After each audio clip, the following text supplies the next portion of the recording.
Hi everyone, कैसे हो आप सभी लोग। आई होप आप लोग अच्छे होंगे। मैं हूं राहुल जयसवाल एंड स्वागत करता हूं आप सभी का एक बार फिर हमारे यूट्यूब चैनल JR ट्यूटोरियल्स में।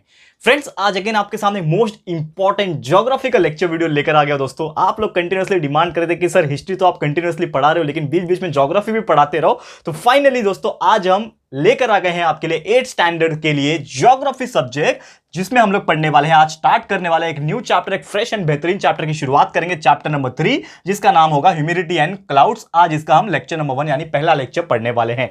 ऑलरेडी इसके पहले के दो चैप्टर हैं, अगर मैं बात करूं वो हमने कंप्लीट करके रखा है। जितने भी लेक्चर्स है उस चैप्टर के अंदर वो मैंने प्लेलिस्ट में डाल के रखा है। आपको अगर पढ़ना है तो आप जाओ, प्लेलिस्ट के अंदर आपको मिल जाएंगे। लेकिन इसके अलावा भी बहुत सारे जो सब्जेक्ट्स होते हैं, science, maths, English, grammar, history, geography, civics, ये सब चीज आपको जितने भी चैप्टर्स हमारे बने हुए हैं, और ऑलमोस्ट साइंस और मैथ्स के तो 100% कंप्लीट है। तो प्लीज हमारे चैनल के अंदर जैसे आप एंटर हो जाओगे ना JR ट्यूटोरियल्स के अंदर, तो आपको एक प्लेलिस्ट का सेक्शन मिलेगा। पहले होम मिलेगा, फिर वीडियो सेक्शन, फिर प्लेलिस्ट सेक्शन। तो प्लेलिस्ट सेक्शन के अंदर आप जाओगे तो आपको बहुत सारी वीडियोस देखने मिल जाएंगे स्टैंडर्ड के हिसाब से। वो स्टैंडर्ड के हिसाब से, सब्जेक्ट के हिसाब से, जैसे उसके अंदर वो फोल्डर को ओपन करोगे तो वो प्लेलिस्ट आपको दिख जाएगा, और उसके अंदर आपको जितने भी वीडियोस होंगे चैप्टर के सब्जेक्ट वाइज और लेक्चर वाइज आपको दिख जाएंगे। तो प्लीज जाइए, देखिए और अच्छे से पढ़ाई करना। जितना हो सके अभी से पढ़ लेना, क्योंकि लास्ट में आपको लोड कम होना चाहिए। तो अभी से जितना हो सके उतना अच्छे से पढ़ लो, ठीक है। और उसको शेयर जरूर करना, क्योंकि लोगों को पता ही नहीं चलता है कि हमने इतनी सारी चीज बना के रखे हुए। तो प्लीज लोगों को शेयर भी कर देना और पहुंचा देना सही हाथों तक। और साथ ही में 2 और चैनल है हमारे YouTube पे, जिसका नाम है JR टॉक्स, और एक नया व्लॉगिंग चैनल शुरुआत किया हमने, JR व्लॉग्स। तो प्लीज उसको भी देख लेना। चैनल पसंद आएगा तो सब्सक्राइब कर देना, ठीक है दोस्तों। चलिए शुरुआत करते हैं आज के इस वीडियो की, जो कि बेहतरीन चैप्टर है ह्यूमिडिटी एंड क्लाउड्स। तो बेसिकली अगर हम थोड़ा सा एक ओवरव्यू लेने की कोशिश करें, आपको पता होगा दोस्तों कि हम कभी भी कहीं पे भी जाते हैं तो हमें ना, जो हमेशा इन्वायरमेंट जो होता है, यानी कि हमारा जो क्लाइमेट होता है, जो वेदर होता है, जो मौसम जिसको हम लोग बोलते हैं, वो हमेशा चेंज लगता है।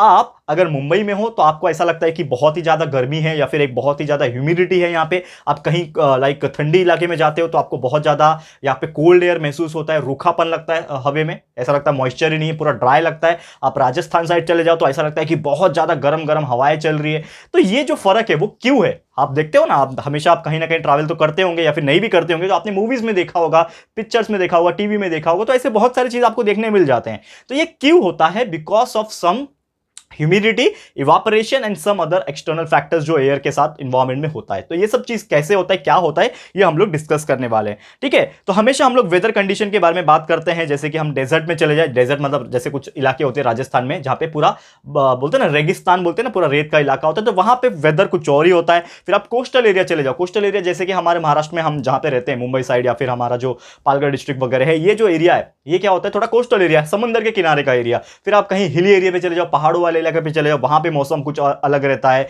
आप कश्मीर साइड चले जाओ, शिमला मनाली चले जाओ, वहां पे बर्फ वगैरह गिरते, तो वहां पे टेम्परेचर और वहां पे जो वेदर होता है वो अलग अलग होता है। यानी कि बहुत सारी जगह पे आपको देखने मिल जाएगा। एग्जाम्पल के तौर पे अगर मैं बात करूं, सबसे पहले एग्जाम्पल के तौर पे अगर हम बात करें, जैसे कि राजस्थान होता है, ठीक है। राजस्थान की अगर मैं बात करूं तो राजस्थान एक ऐसे एरिया में बिलोंग करता है जहां पे जो हवाएं हैं वो ड्राई है, यानी सूखी हवाएं है और गर्म हवाएं। यानी कि आप वहां पे आप जाओगे तो आपको महसूस होगा कि वहां पे जो हवाएं चलती है वो बहुत ही ज्यादा ड्राई चलती है, सूखी चलती है, ठीक है ना, करेक्ट, समझ में आ रहा है। और वहां पे आपको ऐसा हमेशा ना गरम गरम महसूस होगा। लू लगता है ना, हम लोग बोलते हैं ना यार गरम गरम हवाएं चल रही है, तो वैसा आपको महसूस होगा। और यहां पे आपको कोई भी बोलते हैं ना मॉइस्चर, यानी कि जो हवा में जो नमी होती है, जो बोलते हैं ना हम लोग कि यार हवा चल रही है तो हमको ऐसा लग रहा है कि गीला गीला हो रहा है हमारा, होता है कभी कभी। आप चले जाओ कोस्टल इलाके में तो जब हवाएं चलती है तो आपको महसूस होता है कि हल्का सा पानी है इसके अंदर, मॉइस्चर है इसके अंदर। लेकिन अगर थोड़ा भी मॉइस्चर अगर नहीं रहेगा तो समझ जाना कि राजस्थान के इलाके में हो या फिर रेगिस्तान के इलाके में हो। तो ये खासियत है रेगिस्तान की, राजस्थान की, इसमें आपको कोई भी मॉइस्चर जो है हवा में देखने नहीं मिलेगा। और इसीलिए वहां के जो लोग हैं वो क्या पहनते हैं, कपड़े क्या पहनते हैं, लूज कॉटन क्लोथ्स पहनते हैं, यानी कि बहुत ही ढीला ढीला कॉटन का कपड़ा, ताकि जो है हवा जो है अच्छे से पास होते रहे और हर चीज अच्छे से हो जाए। ये हो गया पहला चीज, यानी राजस्थान का एग्जांपल। और एग्जांपल है जैसे कि कश्मीर, मैंने बोला बर्फ वगैरह गिरता है, तो कश्मीर जो वैल्यू है, कश्मीर जो घाटी है वहां पे, अगर हम उसके हिसाब से बात करें तो वहां पे जो हवाएं चलती है वो हमेशा कोल्ड चलती है और सूखी चलती है। यानी कि ठंडी हवा है लेकिन वो हवा में नमी नहीं है, यानी कि कोल्ड तो है लेकिन वो ड्राई है, सूखी हवा है। इसीलिए हम कभी भी ठंडे इलाके में जाते हैं तो हमारी स्किन जो है फटने लगती है। आपने देखा है ना, इसके लिए हम लोग मॉइस्चराइजर लगाते हैं, देखा होगा कि नहीं, आपने भी किया है। ठंडी आती है तो हम कैसे मॉइस्चराइजर लगाते हैं कि यार हमारा जो स्किन होता है ना रफ हो जाता है, कि उसको स्क्रैच करोगे ना निशान पड़ जाएगा। जाएगा। क्यों क्यों फटने लगता है? क्योंकि मॉइस्चर की कमी हो गई। तो यानी कि वो ठंडी हवाएं तो है, लेकिन साथ में वो क्या है, इसके अंदर बहुत ही कम मॉइस्चर होता है, यानी बहुत ही रेयर, मतलब एज कंपेयर टू राजस्थान थोड़ा तो होता है लेकिन बहुत कम होता है कंपैरेटिवली अगर बात करें। और इसीलिए लोग यहाँ पे क्या करते हैं, अपने आप को पूरा ढक के रहते हैं, स्वेटर से, जैकेट से, एंड बहुत सारे जो वार्म क्लोथ्स होते हैं, गर्म कपड़े जो होते हैं, उससे ढक के रहते हैं कश्मीर साइड में। ये हो गया दूसरा, यानी मैंने एक आपको राजस्थान के बारे में बता दिया, दूसरा आपको मैंने कश्मीर के बारे में बता दिया, ठीक है ना, कश्मीर के बारे में बता दिया। अब एक और चीज यहां पे मैं बताऊंगा, जैसे कि एग्जांपल के तौर पे कंसीडर करो मुंबई, जैसे कि हम लोग जहां पे रहते हैं मुंबई, तो मुंबई में जो हवा होती है ना, वो क्या होती है दोस्तों, यहां पे हॉट तो होती है, यानी कि थोड़ी बहुत गर्म हवाएं चलती है, लेकिन ह्यूमिड है यहां पे, यानी कि एक तरीके से नमी है, कि यहां पे आप अगर ट्रैवल करो तो एक जगह से, तो आपको फटाफट पसीना पसीना हो जाएगा। क्यों पसीना पसीना हो जाएगा? क्योंकि हवा में यहां पे मॉइस्चर प्रेजेंट होता है, ह्यूमिडिटी प्रेजेंट होता है। ये सभी चीज क्या होता है डिस्कस करेंगे, डोंट वरी अबाउट इट, लेकिन अभी थोड़ा सा चीजें जो है उसको समझने की कोशिश करो। तो मुंबई की अगर मैं बात करूं तो यहां पे हवा हॉट होती है, ह्यूमिड भी होती है, और यहां पे जो मॉइस्चर होता है वो थोड़ा सा क्या होता है, ज्यादा होता है। क्योंकि अगर आपने राजस्थान का जो मैंने बताया उसमें हवा क्या था, हवा के अंदर मॉइस्चर बिल्कुल नहीं था। फिर आप कश्मीर में जाओगे, ठंडी हवा तो है लेकिन मॉइस्चर एकदम जरा सा प्रेजेंट है। लेकिन आप वही अगर मुंबई में की बात करो, जो कोस्टल इलाका है हमारा मुंबई, तो मुंबई की अगर हम बात करेंगे तो यहां पर जो हवा होती है वो क्या होती है, हॉट होती है, ह्यूमिड होती है, और इसका मतलब यह है कि इसके अंदर मॉइस्चर जो है बड़े आसानी से आपको मिल जाएगा। यानी जब भी आप मुंबई साइड घूमोगे आसपास के इलाके में, जैसे हम भी एक मुंबई के आसपास ही रहते हैं, तो ये जो इलाका है यहाँ पे आपको हवा में हमेशा जो हवा है उसमें नमी मिल जाएगी, और इसीलिए लोग यहाँ पे स्वेट ज्यादा करते हैं, पसीना जो है ज्यादा निकलती है। और अगर बाई चांस ये पूरे के ऊपर क्लाउड्स आ गए, जैसे कि बारिश के सीजन में होता है क्लाउड्स आ जाते हैं, आपको पूरा का पूरा काला बादल अगर ढक ले, वो पूरे शहर को अगर ढक लेगा, तो क्या हो जाएगा कि जो मॉइस्चर होगा ना वो और ज्यादा बढ़ जाएगा। यानी कि समझ लो कि यार एक नॉर्मल मौसम में बारिश नहीं गिर रहा है, लेकिन पूरे बादल ने पूरा ढक के रखा है, तो आपको ऐसा नहीं कि ठंडी लगेगी, आपको और ज्यादा यहां पे थोड़ी सी ह्यूमिडिटी महसूस होगी, क्योंकि मॉइस्चर ठंडे से और ज्यादा बढ़ता है। यानी कि जब भी यहां पे क्या हो रहा है कि एक तरीके से जब ह्यूमिडिटी कंडीशन जब बढ़ रही है, तो यहां पे मॉइस्चर जो होगा हवा के अंदर और ज्यादा इंक्रीज हो जाएगा। तो ये सभी चीज जो हमने डिस्कस किया कि हवा मॉइस्चर है या फिर कोल्ड है या फिर हॉट है, तो ये सभी चीज क्या बताता है कि इससे हम लोग को एक चीज क्लियर हुआ कि आप दुनिया में, या फिर मैं इंडिया की बात करूं तो इंडिया में कहीं पे भी स्टेट में चले जाओ, या फिर आउट ऑफ कंट्री में कहीं पे भी चले जाओ, तो हर जगह का मौसम, हर जगह का जो नमी है, मॉइस्चर है, जो ह्यूमिडिटी है, जो कोल्ड कंडीशन है, जो ड्राइनेस है, ये आपको हर जगह अलग अलग जो है वो देखने मिलेगा। इससे ये चीज हमें क्लियर होता है, ठीक है ना। और मॉइस्चर की अगर हम बात करें तो मॉइस्चर क्या होता है, it is related to air, यानी हवा में कितना नमी है, कितना एयर पार्टिकल्स है, उसको हम लोग मॉइस्चर बोलते हैं। तो ये जो मॉइस्चर होता है ना दोस्तों, अगर हम इसकी बात करें तो ये होता है इनविजिबल, यानी कि हम यहां पे हवा है, समझ लो ये रूम है मेरा, तो रूम में भी हवा होगा, लेकिन ये हवा में मॉइस्चर है कि नहीं मुझे दिख रहा है क्या, नहीं दिख रहा है। यानी कि moisture is a invisible stuff, invisible thing है जो हम लोग देख नहीं पाते हैं, ठीक है। और इसी चीज की वजह से हम कोई प्रिडिक्ट नहीं कर पाते हैं कि हवा में क्या है, लेकिन वो वेदर फोरकास्ट का डिपार्टमेंट जो होता है, they are doing some stuff, they are doing some experiment, that's why they came to know that कि हाँ यहाँ पे मॉइस्चर है, यहाँ पे ह्यूमिडिटी है, तो वो लोग करते रहते हैं एक्सपेरिमेंट्स वगैरह, एंड उससे पता लगाते रहते हैं, ठीक है ना। तो ये जो चीजें हैं बहुत ज्यादा इंपॉर्टेंट है हमारे लिए, इसको समझना भी हमारे लिए बहुत ज्यादा इंपॉर्टेंट है, ठीक है, समझ में आ गया। तो अब आते हैं मुद्दे की बात के ऊपर। जो पहला टॉपिक हम लोग को पढ़ना है दोस्तों वो है इवापोरेशन। तो इवापोरेशन, ये वर्ड शायद आपने सुना होगा, जो कि रिलेटेड है रेन से, तो इसको थोड़ा सा देखने की कोशिश करते हैं कि what do you mean by evaporation. Evaporation का बेसिक जो मतलब है वो क्या होता है, ठीक है, इवापोरेशन।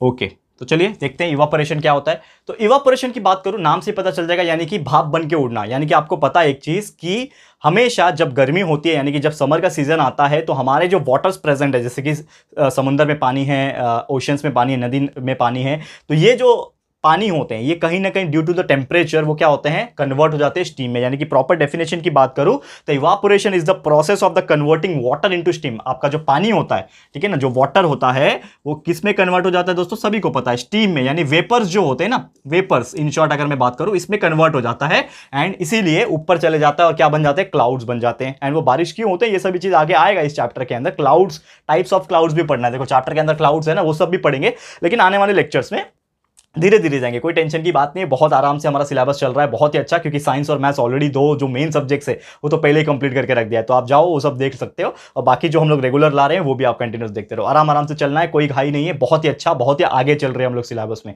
बस अच्छे से कंसेप्चुअल नॉलेज क्लियर करना, जितना ज्यादा हो सके 2 बार देख लो, 3 बार देख लो वीडियो, ताकि पूरा क्लियर हो जाए, ठीक है, ये सब चीज समझना है। तो यहाँ पे क्या होता है कि जैसे ही सन की जो गर्मी होती है, ये तो आपको बेसिक तौर पर पता होगा, 5वीं 6वीं से ही पता होगा कि जो बेसिक सन का जो हीट होता है, वो हीट जब पानी के ऊपर पड़ता है, जैसे हम पानी गर्म करते हैं घर में गैस चालू करके, तो जब हीट निकलता है तो हीट की वजह से क्या होता है, जो पानी होता है वो स्टीम में कन्वर्ट हो जाता है। तो सेम इसी प्रकार सन की गर्मी से जो समुद्र नदी के जो पानी होते हैं वो धीरे धीरे कन्वर्ट हो जाते हैं, और किस में कन्वर्ट हो जाते हैं, स्टीम में जो है दोस्तों वो कन्वर्ट हो जाते हैं, वाटर वेपर में कन्वर्ट हो जाते हैं। और ये जो प्रोसेस है इवापोरेशन का, इसमें कोई भी ड्राइनेस का टेम्परेचर या फिर स्पीड ऑफ विंड जो है वो डिपेंड नहीं करता है। मतलब नॉर्मली आप बोल सकते हैं थोड़ा बहुत इंपैक्ट करता होगा, लेकिन बहुत ज्यादा यहां पे डिपेंड नहीं करता है। ठीक है, तो आप बोल सकते हो कि किस प्रकार, मतलब मैं ऐसा बोल सकता हूं आपको कि उसका स्पीड डिपेंड करेगा, ऑब्वियसली ड्राइनेस जो है डिपेंड करेगा, टेम्परेचर भी डिपेंड करेगा, लेकिन वो कैसा टेम्परेचर डिपेंड करेगा कि कितना फास्ट इवापोरेशन होगा। यानी कि कभी कभी ऐसा होता है कि इवापोरेशन काफी स्लो हो जाता है, पढ़ाऊंगा आगे कैसे स्लो होता है। कभी कभी ऐसा होता है कि इवापोरेशन बहुत फास्ट हो जाता है, तो वो किसके ऊपर डिपेंड करेगा,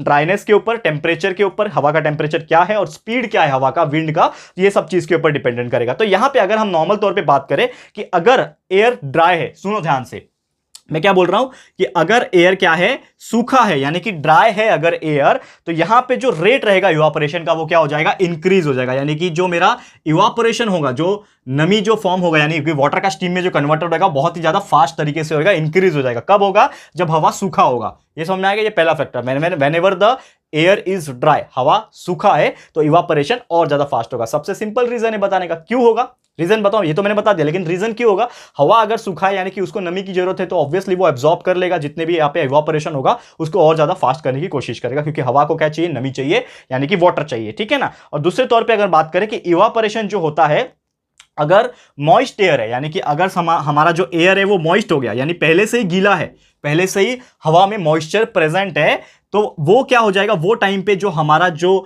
इवापोरेशन जो है वो क्या हो जाएगा, डिक्रीज हो जाएगा। यानी कि वो टाइम पे इवापोरेशन बहुत ही कम हो जाएगा। क्यों कम हो जाएगा, बहुत सिंपल सा रीजन है, बताओ मुझे क्यों कम हो जाएगा। क्योंकि हवा में ऑलरेडी नमी प्रेजेंट है, तो वो ज्यादा एब्जॉर्प्शन नहीं कर पाएगा, ज्यादा इवापोरेशन नहीं कर पाएगा, वहीं पे रह जाएगा। तो ये दो रीजन है, तो आपको याद रखना है। हवा सूखा रहेगा तो इवापोरेशन भी ज्यादा होगा, हवा नमी रहेगा, मॉइस्ट रहेगा हवा, तो इवापोरेशन कम होगा। ये तौर पे आपको याद रखना है, क्लियर है। और वेलोसिटी की अगर बात करें, तो अगर वेलोसिटी और टेम्परेचर हवा का ज्यादा है, यानी कि हवा में स्पीड ज्यादा है और टेम्परेचर भी बहुत ज्यादा है, तो इवापोरेशन भी बहुत फास्ट होगा। ऑब्वियसली जितना ज्यादा रहेगा उतना फास्ट होगा। यानी कि इससे एक चीज क्या पता चला, whenever the speed of air and the temperature of air is more, evaporation will also be more. ठीक है। And whenever the speed and the velocity of the air and temperature of the air is less, यानी कि हवा जो है वो कम गर्म है, यानी ठंडा है नॉर्मल तौर पे। ठीक है, तो ठंडा है, धीरे धीरे चल रहा है, स्पीड भी नहीं है हवा की, तो वो जो इवापोरेशन होगा वो काफी ज्यादा कम होगा, यानी कि बहुत ही ज्यादा स्लो होगा, डिक्रीज हो जाएगा, स्लोली अकर होगा।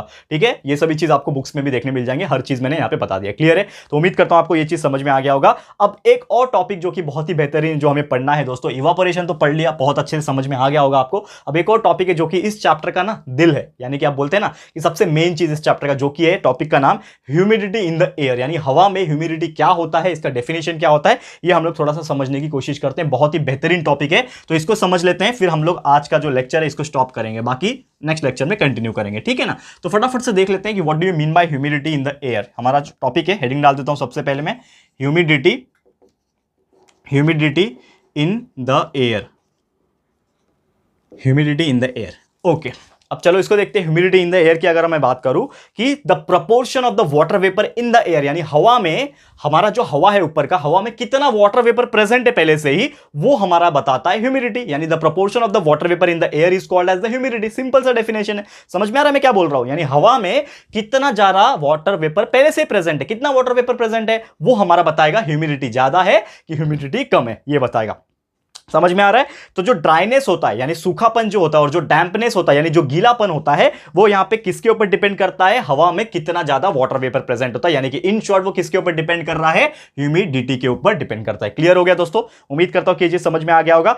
अब इसी के अंदर एक और चीज है, यहां पे नॉर्मली बात करूं कि जो हवा होता है वो मॉइस्चर को, यानी कि जो वाटर वेपर्स होता है वो क्या करता है, उसको होल्ड कर सकता है एक पर्टिकुलर स्पेसिफिक टेम्परेचर पे। ठीक है, तो एक जब उसको स्पेसिफिक क्वांटिटी या फिर स्पेसिफिक टेम्परेचर के हिसाब से जब मिलेगा, तो वो वाटर को क्या करता है, वो पकड़ के रखता है। यानी कि जो हवा होता है हमारा, वो वाटर वेपर्स को जो एब्जॉर्ब होता है, जो सन के थ्रू पानी जो है भाप बन के कन्वर्ट होकर जब ऊपर आता है, तो उसको कौन पकड़ के रखता है। आप देखते हो ना कि जो क्लाउड्स घूमते हैं आसमान में, पानी के जो बादल जो बारिश के फॉर्म में आते हैं, लेकिन जब वो बारिश नहीं गिरता है उसके पहले से ही क्लाउड्स रहते हैं, तो वो क्लाउड्स जो होते हैं वो नीचे क्यों नहीं गिरते, क्योंकि उसको हवा ने पकड़ के रखा, यानी एयर ने उसको होल्ड करके रखा हुआ है। तो इसी को बोलते हैं दोस्तों यहां पे मॉइस्चर होल्डिंग कैपेसिटी, यानी कि एयर के पास क्या होता है, मॉइस्चर यानी मॉइस्चर जो होता है, जो नमीपन होता है, गीलापन जो होता है, उसको होल्ड करने का मॉइस्चर होल्डिंग कैपेसिटी बोलते हैं। ठीक है, मॉइस्चर होल्डिंग कैपेसिटी। ठीक है, ये चीज आपको ध्यान रखना है, मॉइस्चर होल्डिंग कैपेसिटी। ठीक है, तो मॉइस्चर होल्डिंग कैपेसिटी जो होता है यहां पे रिड्यूस हो जाता है कब? जब हवा भी कूल डाउन हो जाएगा, यानी कि जब हवा ठंडा रहेगा पहले से ही। तो पहले से ही जब हवा ठंडा है तो मॉइस्चर जो होगा वो रुकेगा कैसे उसके पास? वो तो नीचे भागने की कोशिश करेगा। तो इन शॉर्ट समझ जाओ कि जब बादल ऊपर जो थे, जो हवा है उसमें ऑलरेडी कूलनेस है, यानी कि ऑलरेडी हवा ठंडा है, तो जो उसने मॉइस्चर पकड़ के रखा था वो उसको रिलीज कर देगा, क्योंकि उसका मॉइस्चर जो पकड़ने का यानी होल्डिंग कैपेसिटी जो था वो क्या हो जाएगा? रिड्यूस हो जाएगा। इसीलिए बारिश आ जाती है। समझ में आ रहा है? और जब हवा सूखा रहेगा यानी जब गर्म रहेगा हवा, तो उसको मॉइस्चर की जरूरत है, तो वो मॉइस्चर यानी कि जो बादल है उसको क्या कर देगा? मॉइस्चर को पकड़ के रखेगा, अपने अंदर ही पकड़ के रखेगा, गिरने नहीं देगा। ठीक है, समझ में आ रहा है? देखो बहुत ही डिटेल में और अच्छे से एक्सप्लेन करने की कोशिश कर रहा हूं, उम्मीद करता हूं हर चीज आपको क्लियर हो जाएगा। तो एक चीज क्लियर होगा कि whenever the air is cool तो उसका मॉइस्चर होल्डिंग कैपेसिटी रिड्यूस हो जाता है, कम हो जाता है। एंड जब हवा का जो टेम्परेचर है या फिर हवा जो है खुद गर्म है, हवा वार्म है, तो उसका जो मॉइस्चर होल्डिंग कैपेसिटी होता है वो क्या हो जाता है? बढ़ जाता है। याद रखना, समझ में आ रहा है? क्लियर है? तो उम्मीद करता हूं ये चीज आपको समझ में आ गया होगा। और अगर बात करें एक पर्टिकुलर सर्टेन टेम्परेचर के ऊपर, जो मॉइस्चर होल्डिंग कैपेसिटी होता है ना, वो इक्वल हो जाता है, जितना अमाउंट ऑफ मॉइस्चर उसमें प्रेजेंट होता है उसके इक्वल हो जाता है। और यही जो टाइम होता है वो सैचुरेशन पॉइंट होता है। इसको क्या बोलते हैं हम लोग? Saturation of the air. एक स्पेशल कंडीशन है जिसको हम लोग बोलते हैं सैचुरेशन कंडीशन या फिर सैचुरेशन ऑफ द एयर। तो इसमें क्या होता है? सैचुरेशन ऑफ द एयर में क्या होता है, इसको समझ लो ध्यान से, कि ये टाइम में क्या होता है कि जो हवा है उसका जो पर्टिकुलर टेम्परेचर है या फिर जो होल्डिंग कैपेसिटी है पानी को या फिर जो मॉइस्चर है उसको होल्ड करने का, और वो दोनों क्या हो जाता है? सेम हो जाता है। तो जब वो दोनों सेम हो जाएंगे यानी कि मॉइस्चर होल्डिंग कैपेसिटी जो होता है वो, और यहां पे जो मॉइस्चर उसमें प्रेजेंट है, वो दोनों का जब लेवल सेम हो जाएगा तो वो पॉइंट को हम लोग क्या बोलेंगे? सैचुरेशन पॉइंट बोलेंगे एयर का। क्लियर है? तो उम्मीद करता हूं आपको समझ में आ गया होगा। एग्जांपल के तौर पे बहुत सारे पार्ट ले सकते हो आप लोग, जैसे कि एक स्पॉन्ज का टुकड़ा ले लो। एक्सपेरिमेंट के तौर पे एक स्पॉन्ज होता है, आपको पता है। तो स्पॉन्ज के ऊपर जब आप पानी डालते जाओगे तो वो पानी को जो है वो एब्जॉर्ब करते जाएगा। स्पॉन्ज पता है ना, एकदम जैसे स्माइली बॉल होता है, वो कैसा बनता है? स्पॉन्ज मटेरियल से बनता है। तो एक स्पॉन्ज ले लो, बर्तन मांजने वाला भी जो स्पॉन्ज आता है वो भी ले सकते हो, एकदम नया ले लो, उसके ऊपर पानी डालते रहो। तो क्या करेगा? पानी को एब्जॉर्ब करते जाएगा। लेकिन एक टाइम ऐसा आएगा कि जब आप उसमें पानी डालोगे तो पानी जो है उसके ऊपर से ओवरफ्लो होकर नीचे गिर जाएंगे, साइड में गिर जाएंगे। तो इसका मतलब क्या हुआ कि जब यहां पे मॉइस्चर यानी कि हवा का जो कूलनेस था वो था, तो वो क्या करेगा? एब्जॉर्ब करते जाएगा। लेकिन उसका भी एक टाइम आएगा कि वो भर जाएगा, यानी कि उसके अंदर जो पोर्स थे, जो छोटे छोटे होल्स थे, वो पानी को एब्जॉर्ब करके भर जाएंगे। और जब आप पानी डाल रहे हो एक्स्ट्रा तो वो रिलीज कर देगा। तो वही जो टाइम है, यानी कि इधर भी पानी हो गया और यहां पे भी पानी आप डाल रहे हो, यानी कि इसका भी कैपेसिटी फुल हो गया, इसका भी कैपेसिटी फुल हो गया। तो वो टाइम का जो बीच का जो लेवल है उसको ही बोलते हैं हम लोग सैचुरेशन पॉइंट। तो ये तरीके से आप एक्सपेरिमेंट करके भी परफॉर्म कर सकते हो और इसको समझने की कोशिश कर सकते हो। क्लियर है? तो उम्मीद करता हूं कि यार ये चीज भी आपको बहुत ही अच्छे से क्लियरली समझ में आ गया होगा। बहुत ही सिंपल सा फंडा है यार ये सब चीज को समझने का। ठीक है, तो वही था हमारा नॉर्मली एक्सपेरिमेंट जो आप कर सकते हो नॉर्मली। ठीक है ना? तो एक तरीके से बोल सकते हो कि जब भी प्रोपोर्शन होगा मॉइस्चर का, जब हवा से ज्यादा एक्सीड करेगा तो जो वेपर होल्डिंग कैपेसिटी जो है वो यहां पे फुलफिल हो जाएगा। और वही दौरान क्या होता है, जब भर गया ना पूरा क्लाउड्स और वाटर होल्डिंग कैपेसिटी भी रिड्यूस हो गया, तो क्या हो जाएगा? पानी के फॉर्म में वो नीचे आएगा, यानी प्रेसिपिटेशन के फॉर्म में वो नीचे आ जाएगा, यानी बारिश हो सकती है, या फिर वो और ज्यादा कूल रहेगा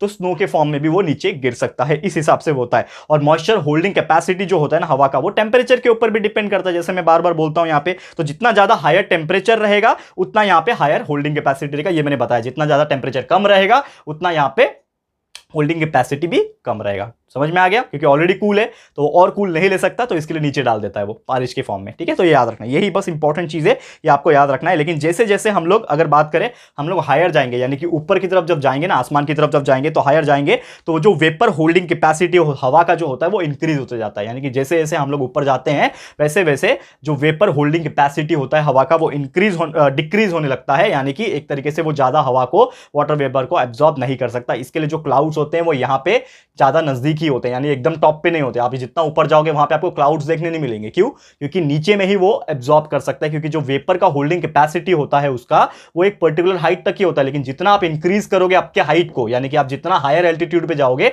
उतना जो वेपर होल्डिंग कैपेसिटी होगा वो क्या हो जाएगा? कम हो जाएगा, डिक्रीज हो जाएगा, जिसकी वजह से वहां पे क्लाउड्स फॉर्मेशन नहीं होंगे एकदम टॉप के लेवल पे। तो ये सब चीज आपको याद रखना है। और एक नॉर्मल तौर पर बात करा जाए तो 15 डिग्री सेल्सियस पे, यानी कि आप जब 15 डिग्री सेल्सियस पे नॉर्मली अगर मैं बात करूं 15 डिग्री सेल्सियस की अगर मैं नॉर्मली तौर पे बात करूं यहां पे, तो जो कैपेसिटी होता है 1 क्यूबिक मीटर एयर, ठीक है ना, कैपेसिटी है यहां पे 1 क्यूबिक मीटर का जो हवा है, 1 क्यूबिक मीटर का जो एयर होता है दोस्तों, वो क्या कर सकता है, 12.8 ग्राम ऑफ मॉइस्चर को होल्ड कर सकता है। कितना, ये क्वेश्चन याद रखना, एग्जाम में पूछ सकता है। 12.8 ग्राम ऑफ मॉइस्चर को वो क्या कर सकता है, होल्ड कर सकता है या फिर एब्जॉर्ब कर सकता है। ये आपको ध्यान में रखना है। क्लियर है दोस्तों? तो ये होल्ड कर सकता है, यानी कि 1 क्यूबिक मीटर, मतलब 1 मीटर में, वॉल्यूम की बात हो रही है ना, एक मीटर का एरिया ले लो, उसमें जितना यहां पे हवा रहेगा, जितना हवा रहेगा 15 डिग्री सेल्सियस पे, तो वो 12.8 ग्राम, 12.8 ग्राम जो मॉइस्चर रहेगा उसको पकड़ के रख सकता है, होल्ड करके रख सकता है, एब्जॉर्ब करके रख सकता है। ठीक है, और यही अमाउंट अगर वेपर का जो हवा में प्रेजेंट रहेगा ना नॉर्मली, तो इसी को हम लोग बोलते हैं सैचुरेटेड पॉइंट या फिर सैचुरेशन, हम लोग जो मैंने आपको पढ़ाया। ठीक है ना।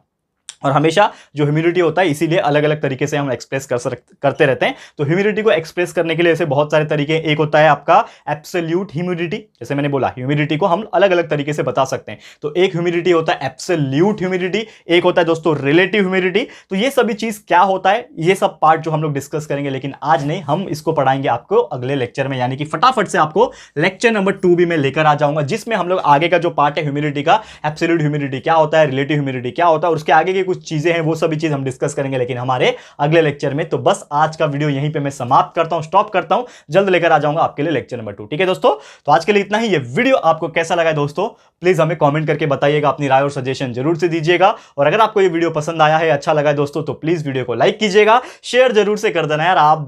आपका सपोर्ट बहुत ज्यादा इंपॉर्टेंट है, तो प्लीज शेयर करो एंड लोगों को बताओ कि हम डेली बेसिस पे उनके लिए सोशल स्टडीज स्टार्ट कर रहे हैं। ये जो तरीका है वो कोई और नहीं पढ़ा रहा है, हम ही पढ़ा रहे हैं सिर्फ इस तरीके से, क्योंकि बहुत सारे लोग तो स्किप कर देते हैं सोशल स्टडीज और आपको ध्यान तक नहीं देते और बस बोलते हैं रट्टा मार के पास जाओ। लेकिन हमारा जो कंसेप्चुअल नॉलेज देने का जो तरीका है दोस्तों, हम पूरी कोशिश कर रहे हैं अपने तरीके से देने की। तो इस चीज को प्लीज ज्यादा से ज्यादा शेयर करो, ज्यादा से ज्यादा लोगों तक पहुंचाओ, ताकि ये सब लोग जो है इनका फायदा उठा सके। और इसके लिए बोल रहा हूं, ज्यादा से ज्यादा शेयर करो अपने सारे फ्रेंड्स एंड रिलेटिव्स को। एंड साथ ही में अगर आपने हमारे चैनल को अभी तक सब्सक्राइब नहीं किया है, तो फटाफट से हमारे चैनल को सब्सक्राइब भी कर देना, साथ में एक बेल आइकन होता है उसको प्रेस कर देना, क्योंकि फ्यूचर में हम जब भी वीडियोस को अपलोड करेंगे तो आप लोगों को नोटिफिकेशन मिलती रहनी चाहिए। ठीक है फ्रेंड्स, तो मिलते हैं हमारे अगले वीडियो में। ये वीडियो देखने के लिए thank you and good bye.